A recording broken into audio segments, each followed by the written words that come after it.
to call upon some of you that have been here now, and you've been here for 5 years, you've been here for 10 years.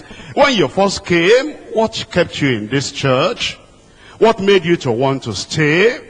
What made you to enjoy what we were doing that time?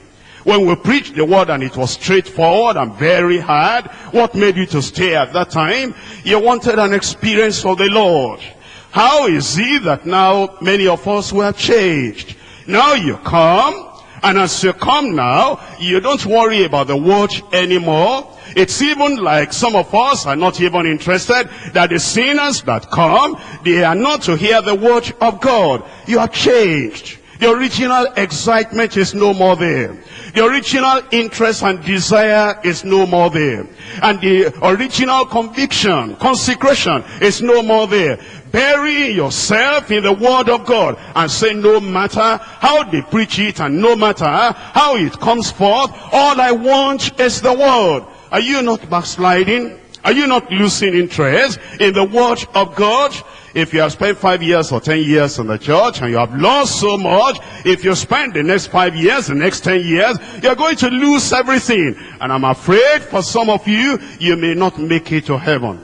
And that's going to really mind me, and that's going to really make me unhappy. And if they cry in heaven, that's going to make me cry. You know I cry a lot. I don't know there's anybody in this church that cries as much as I do. I cry at home, I cry on the pulpit, I cry every time. You say, why is this pastor so emotional? You'll be emotional like me if you saw the people you are laboring on, and you give your whole life, and you read every day, and you pray in the night, and you do everything, and you lavish everything on them, and you turn your back on the world, and you turn your back on your family, and you turn your back on everything, and then just to pour it out to the people, and then when you serve the food in the plate, they put the place upside down, they throw the food away. You will cry if you were myself, cry if you were me, you were myself.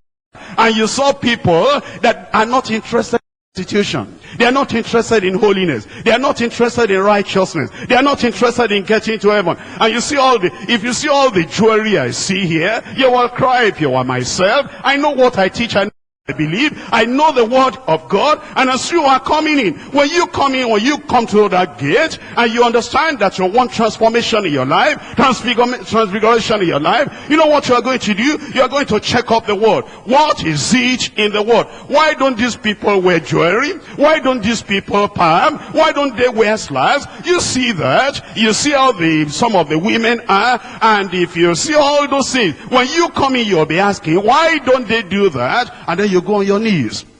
Lord, give me what they have got. You say, Lord, I want to get ready for heaven. And you know, if you are not interested in the word, why are you there? Why did you come to waste your time? You know, all that we have here, there's no convenience here. It's only those who want to get to heaven that should be here. Am I right? So, if you really want to get to heaven, that's what we're telling you, till old age. Even when you grow older, take an example from me. I shouldn't be talking about myself, but take an example from me. I've been preaching this salvation now for more than 20 years, in fact for more than 30 years.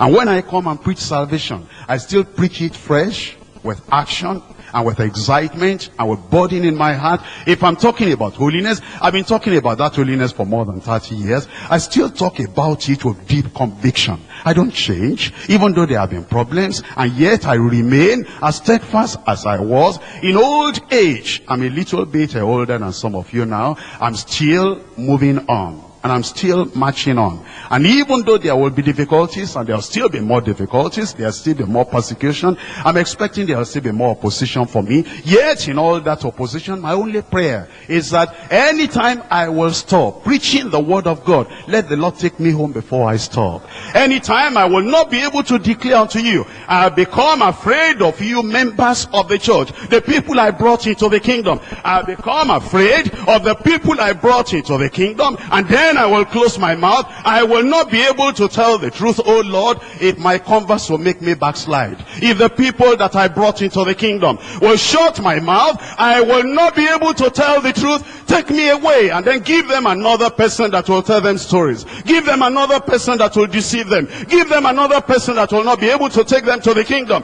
If they don't want to get to the kingdom, don't match me with you. Don't get me to your company. I want the people that want to stay in this church, and they want to stand by the word of God, and they're interested in the word of God, and you are committed to the word of God until old age. I know what they do outside. We know the kind of things they're doing outside there. We want the people that will stand on the word and say, until we become 70 or 80 or 100, whatever it is, we want to get to heaven. If you want to get to heaven, if that is your desire, can you rise up and talk to the Lord in prayer? That you don't want to waste our time here. You don't want to waste our resources here. All that we're doing, you want to stand upon the word of God. You want to stand upon the word of God. If you want to stand upon the word of God, you'll commit yourself to the Lord.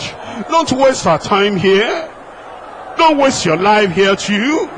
Give yourself to the Lord and say, yes, Lord, even until old age, even until old age, even until old age, I still want to be standing upon the word of God. The doctrine doesn't change. The conviction doesn't change. The word doesn't change. The teaching doesn't change. The restitution has not changed. The dressing has not changed. The conviction of the Bible has not changed. Love not the world, neither the things that are in the world. If any man loves the world, the love of the Father is not in him. It has not changed.